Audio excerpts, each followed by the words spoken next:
Hello and namaste everyone. So today we will start with Gupta kala. Gupta कला में साहित्य, कला व विज्ञान। आपने सिलेबस जो है वो देखा ही होगा। तो अब हमने इंडियन हिस्ट्री जो है वो शुरू कर दी है। अपनी राजस्थान हिस्ट्री कंप्लीट हो गई है, राजस्थान कल्चर कंप्लीट हो गया है।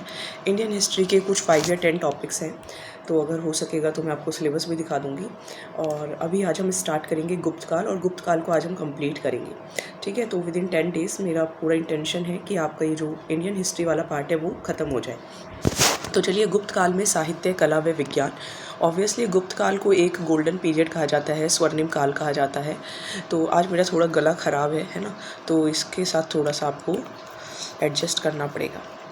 चलिए, अगर हम देखें तो गुप्त काल जो है साहित्य व विज्ञान, तो इसके अंदर हम क्या क्या पढ़ेंगे। एक तो हम वास्तुकला पढ़ेंगे, फिर हम चित्रकला, मूर्ति कला, साहित्य और विज्ञान, तो ये सब हम देखने वाले हैं। और मंदिर स्थापत्य काल का जो आरंभ है वो गुप्त काल में ही हुआ था। मीन्स इसी टाइम पे हम बोल सकते हैं कि मंदिर स्थापत्य शुरू हो गया था। अब अगर इस टाइम पर हम देखें तो जो आरंभिक मंदिर थे वो कैसे थे, चबूतरे नुमा थे, है ना। मतलब कि ऐसे 4 साइड्स थी और चारों तरफ सीढ़ियाँ होती थी, है ना, चढ़ने के लिए। ये मैंने एक्चुअली पहले पढ़ा दिया है, लेकिन आज मैं इसको रिपीट कर रही हूँ, तो पूरा गुप्त काल एक ही वीडियो में हो जाएगा। और फिर बीच में जो गर्भगृह होता था उसके ऊपर बाद में शिखर भी बनने लग गए। तो चबूतरे के चारों ओर सीढ़ियाँ होती थी और फिर गर्भगृह का भी निर्माण होने लग गया, जिसमें मूर्ति रखी जाती थी। अगर हम आज के टाइम की बात करें तो अब इस टाइम पे क्या किया, गर्भगृह के ऊपर शिखर बनाया जाने लगा। चारों ओर प्रदक्षिणा पथ भी होता था, मीन्स जहाँ पे आप चक्कर काट सकते हो and you can pray obviously. तो आरंभिक मंदिर जो थे वो पंचायतन शैली में बनते थे, जैसे कि देवगढ़ का दशावतार मंदिर, जो कि आपका यूपी झांसी में पड़ता है। तो देखिए, इसको आप कैसे याद कर सकते हैं, अभी याद करने की ट्रिक्स भी हम देखेंगे। तो अभी तक तो मुझे ऐसे लगता नहीं है कि कुछ याद करने की ट्रिक की देने की ज़रूरत है, अभी तो समझने के लायक ही था। अब हम देखते हैं कुछ प्रमुख गुप्तकालीन मंदिर, है ना। अब आपको थोड़ा सा रट्टा मारना पड़ेगा। तो देखिए, सबसे पहले दशावतार मंदिर है, कहाँ पर है, यूपी झांसी के अंदर है ना। तो दशावतार मंदिर, तो आप इसको ऐसे याद कर सकते हो कि किसी ने 10 बार किसी को झांसा दे दिया, यानी कि बुद्धू बना दिया। तो दशावतार मंदिर कहाँ है, झांसी, और झांसी कहाँ है, यूपी के अंदर है। फिर देखो, गुप्तकालीन मंदिर स्थापत्य की मस्त विशेषता इस मंदिर में है, मतलब शिखर युक्त ये मंदिर है, गर्भगृह है, चबूतरे नुमा है, तो सारी इसके अंदर आपको जो विशेषताएं हैं वो मिलेंगी। फिर दूसरा मंदिर देखते हैं, नचना कुठार मंदिर। तो ये पार्वती मंदिर है, कहाँ है, मध्य प्रदेश में है, अजयगढ़ के अंदर। तो देखिए नचना, और ये राजस्थान का सर्वप्रथम अंकन इसी मंदिर के, राजस्थान का नहीं, रामायण का सर्वप्रथम अंकन इसी मंदिर में है। तो देखो, इसको कैसे याद करोगे कि एक छोटे बच्चों का ना सॉन्ग आता है कि पार्वती का नंदन नाचे। तो पार्वती मंदिर, नचना कुठान, है ना। तो वो जो वो होते हैं, गणेश भगवान होते हैं, वो नाच रहे होते हैं मध्य में, और सारे चूहे उनके आसपास होते हैं। तो उससे आप याद कर लो, मध्य प्रदेश में पार्वती मंदिर, नचना कुठान मंदिर है, और सारा रामायण का सर्वप्रथम अंकन इसी मंदिर में मिलता है। फिर देखो, मध्य प्रदेश के अंदर आपके 4 मंदिर हैं, ये भी 5वां भी यहीं पे है, नचना कुठार मंदिर भी। भूमरा शिव मंदिर, खो शिव मंदिर, फिर तिगवा का विष्णु मंदिर, और फिर एरन का विष्णु मंदिर। देखो, ती-वी, ये मैंने आपको याद भी कराया था, ती-वी से आप याद रख लेना, है ना। और एरन विष्णु मंदिर है, भूमरा और खो, आप घूमते घूमते खो गए, है ना, भूमरा जो है वो खो गया। तो भूमरा और खो मंदिर कहाँ पर है, मध्य प्रदेश में है, शिव मंदिर है, ठीक है। और तिगवा और एरन कौन से हैं, विष्णु मंदिर हैं। तिगवा कहाँ है, जबलपुर में है, और जो एरन है वो कहाँ है, सागर के अंदर है। फिर आप कोटा के अंदर अपने राजस्थान में मुकुंद दर्रा मंदिर भी है, ठीक है। एक बार इसको दोबारा से मैं याद कराने की कोशिश करती हूँ, क्योंकि याद कर लीजिए, है ना, साथ साथ में। अब तो 2 महीने से भी कम का समय बचा है, अब तो 2 महीने भी पूरे नहीं बचे हैं। चलिए देखिए, दशावतार मंदिर कहाँ है, झांसी में, 10 बार झांसा दे दिया, नाच रहे हैं। जो पार्वती के नंदन है वो मध्य में, और रामायण का सर्वप्रथम अंकन यहीं पे मिलता है, और मध्य में ही है भूमरा का शिव मंदिर और खो का शिव मंदिर, सतना के अंदर। तिगवा का विष्णु मंदिर है, और एरन में विष्णु मंदिर है, मध्य प्रदेश में। कोटा का मुकुंद दर्रा मंदिर, राजस्थान वाला आपको याद रहेगा।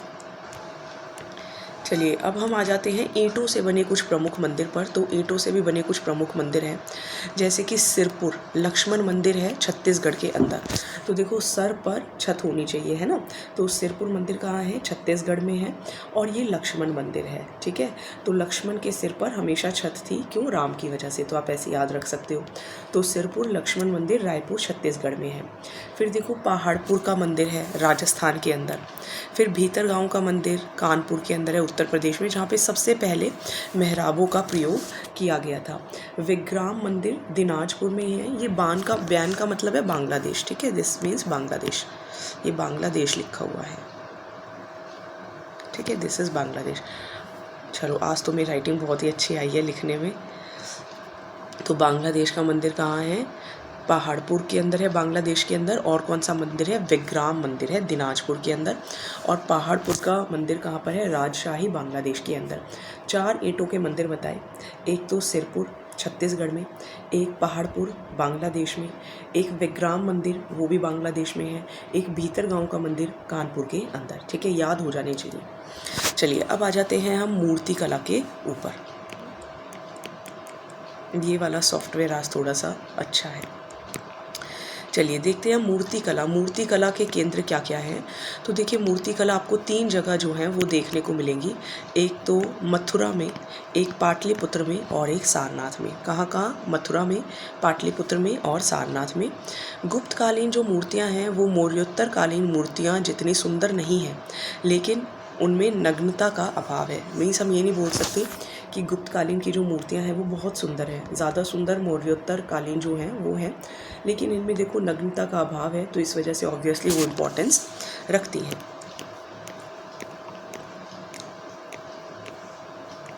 अब देखो गुप्तकालीन के टाइम पे ही अर्धनारीश्वर की मूर्ति कला, हरिहर की मूर्ति, मकर वाहिनी गंगा, कुर्म वाहिनी यमुना व त्रिदेव की मूर्तियां बनने प्रारंभ हो गई। तो आप जो भी टफ नाम है वो आप याद कर लो, है ना। मकर वाहिनी, कुर्म वाहिनी, त्रिदेव की मूर्तियां, अर्धनारीश्वर, हरिहर की मूर्ति, तो ये सब मूर्तियां बननी शुरू हो गई हैं। और गुप्तकालीन मूर्ति कला की विशेषता ये है कि अलंकृत, मतलब कुछ कुछ उनके ऊपर छपा रहता था, अलंकृत होती थी, है ना, या कुछ कुछ लिख देना। मुद्रा आसन, मतलब मुद्रा में बैठी हुई आपको मूर्तियाँ मिलेंगी। आध्यात्मिकता यानी कि स्पिरिचुअलिटी को दर्शाएंगी।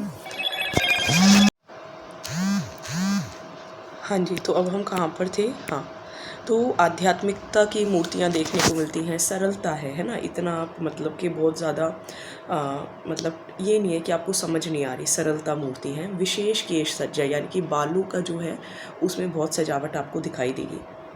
अब कुछ प्रमुख मूर्तियाँ हैं तो ये भी आपको पता होनी चाहिए। तो देखिए सुल्तानगंज से आपको भगवान बुद्ध की मूर्ति मिली है, जो कि 7.5 फीट ऊंची है और तांबे की मूर्ति है।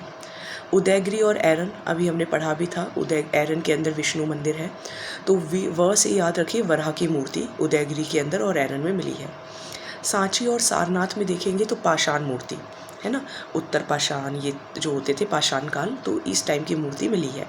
कांगड़ा के अंदर धर्म चक्र परिवर्तन मुद्रा में पीतल की मूर्ति, धर्म चक्र परिवर्तन जो कि बुद्धा से रिलेटेड होते हैं, जैसे कि महाभिनिष्क्रमण हो गया, धर्म चक्र परिवर्तन हो गया, तो इस तरीके की मूर्ति कहाँ पे मिली है, कांगड़ा से मिली है।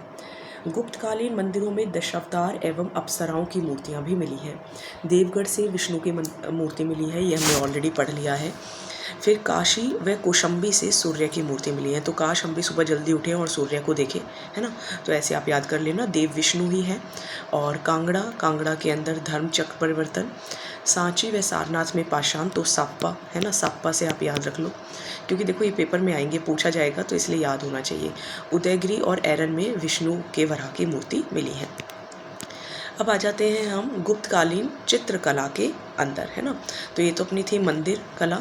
अब हम आ जाते हैं चित्रकला पर। तो बहुत सारी गुफाएं हैं, जैसे अजंता की गुफाएं हैं, एलोरा की गुफाएं हैं, बाघ की गुफा है, बादामी गुफा है, सितनवसल गुफा है, सिंगेरिया गुफा है। अजंता की गुफाएं मतलब गुप्त के टाइम पर काफ़ी सारी गुफाओं के अंदर हमें चित्र देखने को मिलते हैं। और आप अजंता की गुफाएं देखोगे तो महाराष्ट्र के औरंगाबाद में है। इसकी खोज 1819 में मद्रास रेजिमेंट में हुई। कुल वहाँ पे 30 गुफाएं मिली, जिसमें से 25 विहार हैं और 5 चैत्य हैं। विहार घर की तरह होते हैं, चैत्य मंदिर की तरह होते हैं। ये यूपीएससी का क्वेश्चन है, तो ये आपको देखने को मिलेंगे। यहाँ से फ्रेस्को एवं टेम्पेरा चित्र, आला गीला, मतलब कुछ कुछ ऐसे कॉपी, कुछ कुछ मीन्स ऐसे मिला के और फिर उसको दीवार पे लगा दिया जाता था, फिर उसके ऊपर पेंटिंग बनाई जाती थी, तो उसको कहते हैं फ्रेस्को एवं टेम्पेरा। विषय धार्मिक चित्र आपको देखने को मिलेंगे ज़्यादातर, है ना, धर्म से रिलेटेड देखने को मिलेंगे। प्राकृतिक रंगों का अत्यधिक सुंदरता से मिश्रण व प्रयोग हुआ है, यानी कि बहुत ज़्यादा नेचुरल जो कलर्स हैं वो सब यूज़ किए गए हैं। अब आपको थोड़ा याद करना होगा कि गुफा संख्या के अंदर क्या क्या मिला है। तो देखिए, फर्स्ट हम चालू करते हैं, ठीक है, तो ट्रिक भी यही है और टॉपिक भी यही है। तो फर्स्ट से चालू करते हैं। तो फर्स्ट में चालुक्य शासक, तो चालुक्य शासक कौन थे? पुलकेशिन द्वितीय। उनका फारस के दूत का स्वागत करते हुए चित्र है कि जो पुलकेशिन द्वितीय हैं वो फारस के दूत का स्वागत कर रहे हैं। इस तरीके का चित्र जो है वो आपको गुफा संख्या फर्स्ट में देखने को मिलता है। और एक मार विजय का चित्र देखने को मिलता है। और गुफा संख्या फर्स्ट में ही आपको जो बोधिसत्व है, पद्मपानी और वज्रपानी, इनकी बहुत अच्छी अच्छी पिक्चर्स हैं।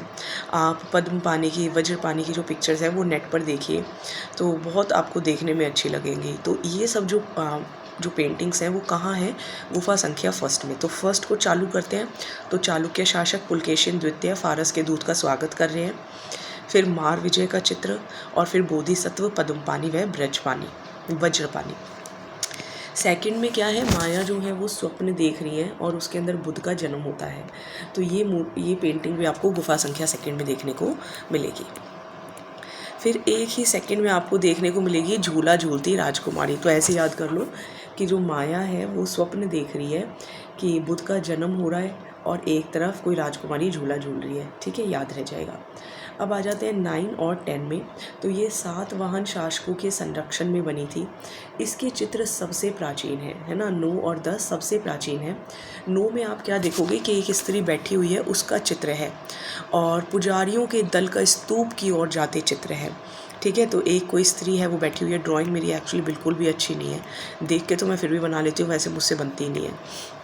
तो बैठी हुई स्त्री का चित्र है और एक पुजारियों के दल के स्तूप का जाते चित्र है, ठीक है। कहाँ पर है? गुफा संख्या 9 और 10 में, जो कि सबसे प्राचीन है। सातवाहन शासकों के संरक्षण में ये बनी थी। क्वेश्चंस आएंगे इनमें से। अब हम आ जाते हैं 16 और 17 पर। तो 16 और 17 वाकाटक शासक, हरिसेन के मंत्री बरहादेव। तो वाकाटक शासक जो हरिसेन थे उनके मंत्री थे बरहादेव। तो वो आपको 16 और 17 में देखने को मिलेंगी। 16 में क्या देखने को मिलेगा?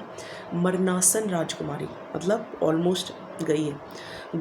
गौतम बुद्ध के वैराग्य उत्पन्न होने के 4 दृश्य है, क्योंकि देखो गौतम बुद्ध जो थे वो एक्चुअली 4 चीज़ों को देखते हैं जिससे उनको काफ़ी ज़्यादा दुख होने लग जाता है और तभी फिर वो घर छोड़कर चले जाते हैं।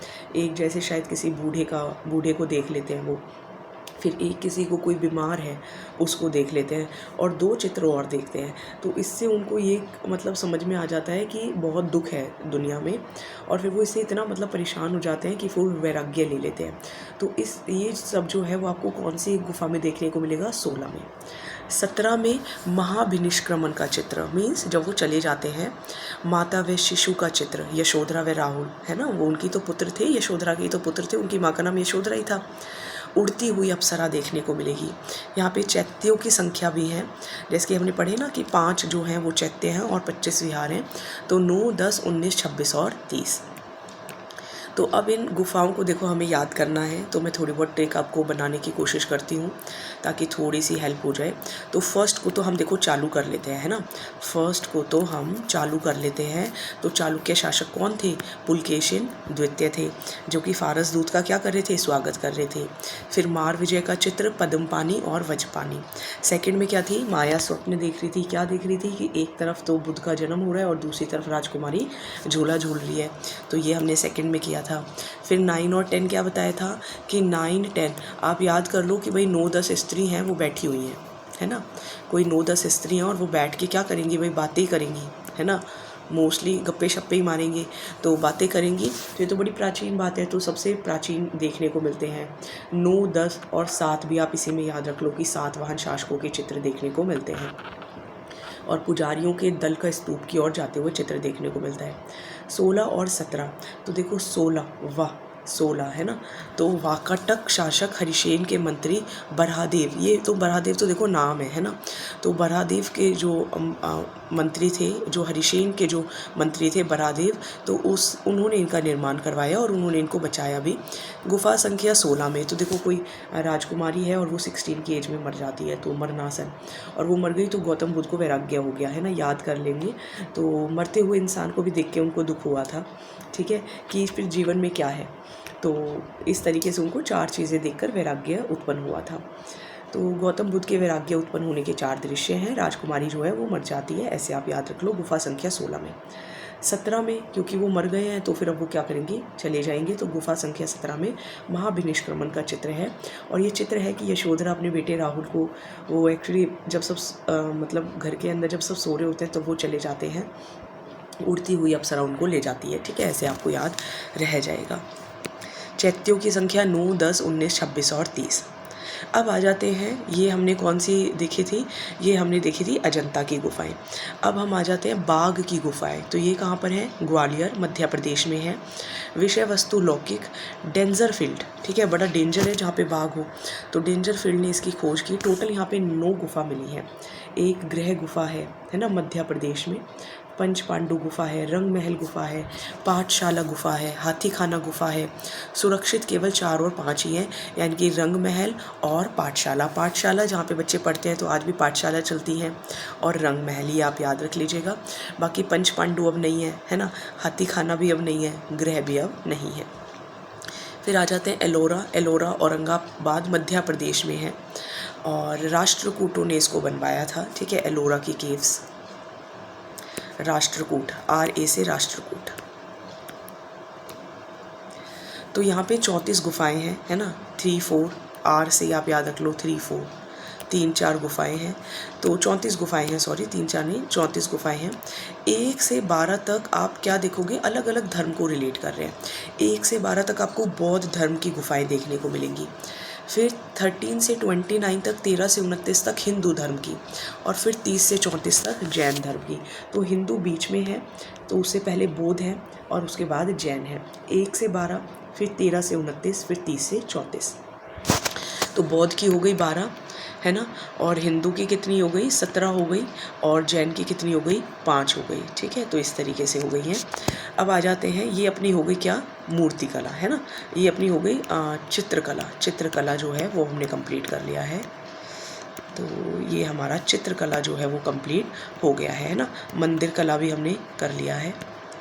चलिए अब हम देखते हैं साहित्य, ये आज मैं कंप्लीट कराऊंगी, ठीक है, तो ताकि बस एक ही वीडियो बने, और आपके कुछ 10 एक टॉपिक्स हैं, तो आपको 10 वीडियो के अंदर ये कंप्लीट मैं करा दूंगी। साहित्य देखो, एक होता है लिटरेचर, कुछ धर्म से रिलेटेड होते हैं, कुछ धर्म से रिलेटेड नहीं होते। अब इसके अंदर आप देखो रामायण और महाभारत। रामायण के रचनाकार सभी को पता है वाल्मीकि हैं, तो इसके आरंभ में 6000 श्लोक थे और बाद में 24,000 हो गए। रामायण को चतुर्विश सहस्त्र संहिता कहा जाता है। क्या कहा जाता है, चतुर्विश सहस्त्र संहिता। और जो रामायण के जो अध्याय होते हैं उनको कांड कहा जाता है। जैसे आपने सुंदर कांड का पाठ सुना होगा, ऐसे अलग अलग कांड होते हैं, जैसे कि बाल कांड, अरण्य कांड, उत्तर कांड, अयोध्या कांड, किष्किंधा कांड, लंका कांड। तो इस तरीके के आपको देखने को मिलेंगे। महाभारत के रचयिता कौन है, वेद व्यास हैं, और महाभारत के जो रचनाकार हैं, रचयिता हैं, वो वेद व्यास हैं। और इनके अध्याय को पर्व कहते हैं। रामायण के अध्याय को कांड कहते हैं, महाभारत के अध्याय को पर्व कहते हैं। जिसको मेरी स्पीड कम लग रही हो वो स्पीड को थोड़ा सा बढ़ा ले, है ना, क्योंकि मेरा देखो गला, एक्चुअली मैं इसीलिए 2 दिन से वीडियो अपलोड भी नहीं कर पाई थी, मेरा गला बहुत ख़राब हो गया। और मतलब बहुत ही हालत ख़राब हो गई थी। अब फिर काफ़ी मैंने दवाई ली है और उसकी वजह से अब मैं थोड़ी सी ठीक हूँ। तो गला ख़राब हो जाता है ना, तो एक्चुअली हम थोड़े हैवी टीचिंग के प्रोफेशन में ही, तो काफ़ी फ़र्क पड़ जाता है। इसलिए पहले ना मैं बहुत तेज़ तेज़ बोल बोल के और बहुत जल्दी जल्दी पढ़ाती थी, लेकिन जैसे जैसे आपको धीरे धीरे एक्सपीरियंस होता जाता है ना, आप बहुत स्लो हो जाते हो और आप धीरे धीरे ही बोलते हो, ज़्यादा तेज़ नहीं बोलते, क्योंकि गला जो होता है ना, वरना उसकी बैंड बच जाती है। इसीलिए मैं बहुत धीरे धीरे बोलती हूँ और बहुत धीरे धीरे पढ़ाती हूँ। यूट्यूब पे तो आपके पास ऑप्शन भी, आप स्पीड को बढ़ा सकते हैं। तो अब महाभारत के अंदर कितने पर्व हैं? 18 पर्व हैं। 8000 श्लोक, 24,000, 1,00,000 श्लोक, जय संहिता, भारत संहिता, महाभारत शतसहस्त्र संहिता। महाभारत का जो छठा पर्व है वो भीष्म पर्व है ना, छठा पर्व याद रखिएगा, भीष्म पर्व। और भीष्म पर्व के अंदर ही भगवत गीता है। तो भ से भीष्म पर्व और भ से ही भगवत गीता, ठीक है, ये इंपॉर्टेंट है। कालिदास को भारत का शेक्सपियर कहा जाता था। अगेन ये भी काफ़ी क्विक एंड आपको शॉर्ट नोट्स हैं, इनके अलावा कुछ करने की ज़रूरत नहीं है, these are more than enough. हाँ, अगर आपका हिस्ट्री सब्जेक्ट है तो मैं कुछ नहीं कह सकती, लेकिन अपने आरपीएससी जो फर्स्ट ग्रेड का जीके का जो सिलेबस है उसके अकॉर्डिंग ये डन है। चलिए, अब आपको 2 महाकाव्य याद रखने हैं। महाकाव्य ये पेपर के अंदर पूछा जा चुका है कि खंड काव्य कौन से हैं, महाकाव्य कौन से हैं। तो देखो, महान है कौन? रघुवंश और कुमार, है ना। रघु हम भगवान को कहते हैं, एक सेकेंड, रघु जो है वो हम भगवान को कहते हैं, है ना, राम को कहते हैं। तो कुमार और रघु महान है। तो महाकाव्य कौन से हैं? रघुवंश और कुमार संभव। खंड काव्य, खंड देखो पार्ट्स होते हैं, तो हमने देखा होगा मेघ जो होते हैं वो पार्ट्स में आते हैं, है ना, या कभी कभी आते हैं। और ऋतु, बारिश भी पार्ट्स में आती है, तो खंड में आती है। तो खंड काव्य हो गए मेघदूत और ऋतु संहार। फिर देखो नाटक है मालविका अग्निमित्रम, तो इसके अंदर मालविका थी और अग्निमित्रम थे, तो उनकी स्टोरी है। पहला नाटक है विक्रम और उर्वशी, तो इसके अंदर विक्रम और उर्वशी की कहानी है।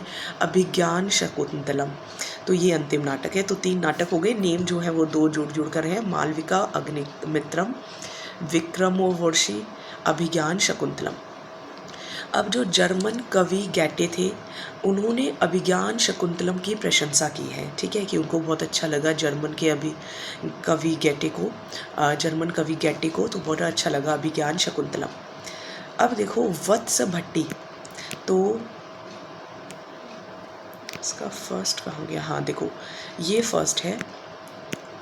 फर्स्ट इज कि कालिदास को भारत का शेक्सपियर कहा जाता है। अब आ जाते हैं हम सेकंड पे।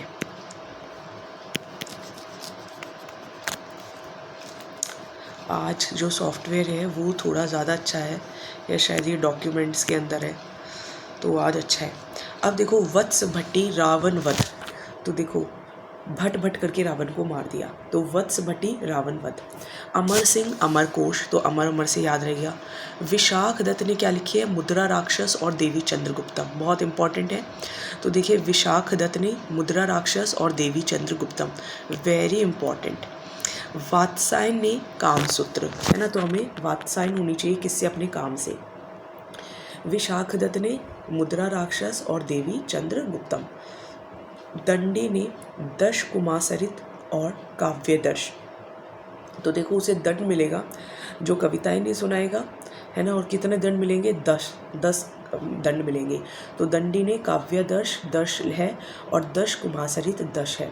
भारवी ने किराता जुर्नियम, तो भार हो गया था बहुत ज़्यादा, तो भारवी ने किराता जुर्नियम, किराता अर्जुनियम, है ना, ऐसे बोलेंगे किराता अर्जुनियम, तो भार था अर्जुन के ऊपर बहुत ज़्यादा, अर्जुनियम। सिद्ध सेन, तो सिद्ध करो और न्याय लो, तो न्यायवार, न्याय अवतार, ठीक है। फिर विष्णु शर्मा ने पंचतंत्र लिखी हैं। चंद्र गोमिन ने चंद्र व्याकरण, तो चंद्र। शूद्रक ने मृच्छकटिकम, तो मृछ जो होता है, मच्छर जो होता है वो बड़ा शुद्र होता है, तो ऐसे आप याद कर सकते हो, बस ट्रिक है, ठीक है। कवि नारायण हितोपदेश, तो कवि जो होते हैं, नारायण जो होते हैं, वो सबका हित चाहते हैं। भास 13 नाटक। अब आ जाइए स्वप्नवास वधता, ये भी कुछ है ना, ये आपको थोड़े से ध्यान रखने हैं। और प्रतिज्ञा, बहुत ही मतलब वैसे वैसे नाम है। प्रतिज्ञा योम घराइन, चारु दत्ता, अभिषेक, पंचरात्र, अविमारक, दूत घटोत्कच, उरुभंग, बाल चरित्र, दूत चरित्र, तो ये भी आपको कुछ 13 नाटक देखने को मिलेंगे। फिर देखो माघ, माघ कौन है? शिशुपाल वध भीनमाल के ये थे। तो ये अपने हो गए साहित्य। अब हम ये गुप्तकालीन का साहित्य हो गया। अब गुप्तकालीन के टाइम पे ही विज्ञान प्रौद्योगिकी यानी कि विज्ञान में क्या क्या हुआ, तो आर्यभट्ट थे। आप सभी को आर्यभट्ट के बारे में पता ही होगा, है ना।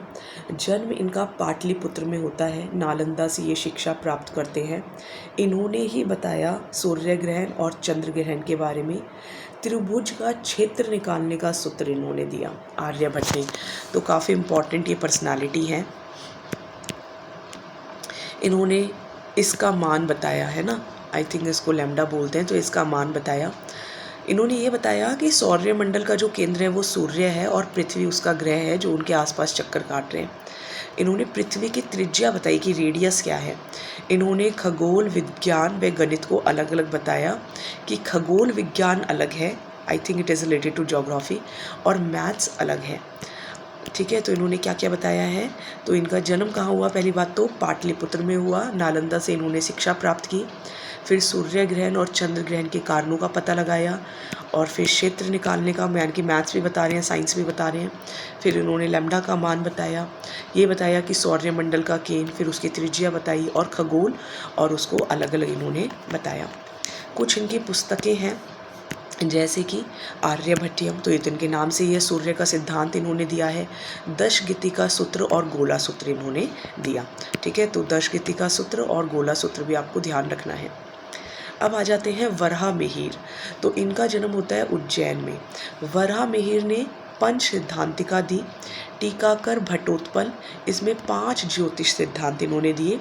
पितामह, रोमक, सूर्य, वशिष्ठ, पॉलिश, और यूनानी प्रभाव इन पर देखने को मिलता है। वृहत संहिता इन्होंने दी। ये तो इनके नाम से ये वराह मीरा से थोड़ा रिलेट कर सकते हो। वृहत संहिता, वृहत जातक, फिर लघु जातक, फिर योग यात्रा, योग माया, ज्योतिष मीन्स बेसिकली इन्होंने एस्ट्रोलॉजी पे बहुत काम किया। ठीक है, तो पंच सिद्धांतिका, टीकाकार, भट्टोत्पल, जिसमें 5 ज्योतिष सिद्धांत इन्होंने दिए हैं। एक पितामह, एक रोमक, एक सूर्य, एक वशिष्ठ, एक पॉलिश। यूनानी प्रभाव इनके ऊपर देखने को मिलता है। फिर इन्होंने वृहत संहिता, वृहत जातक, लघु जातक, फिर 2 योग, योग मात्रा और योग यात्रा और योग माया, ज्योतिष शास्त्र पर इन्होंने कार्य किया।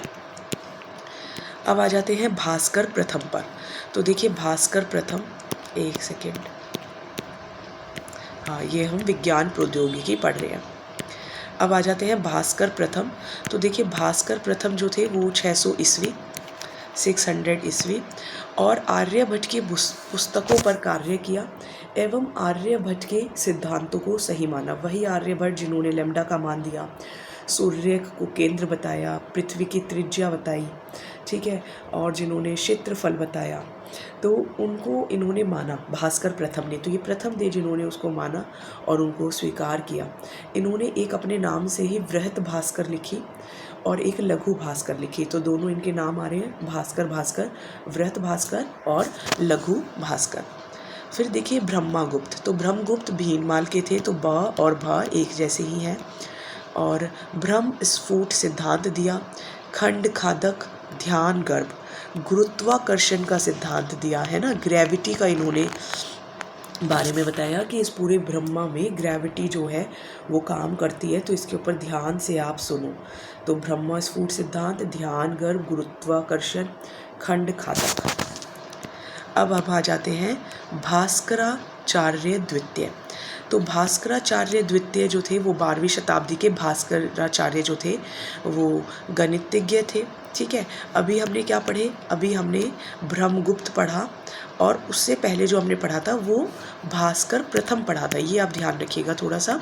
ये भास्कर प्रथम थे जिन्होंने वृहत भास्कर, लघु भास्कर लिखा। अब हम भास्कराचार्य द्वितीय के बारे में पढ़ रहे हैं। भास्कर प्रथम ने तो किसको माना? आर्यभट्ट को माना। और जो अपने भास्कराचार्य द्वितीय है ये गणितज्ञ थे बेसिकली।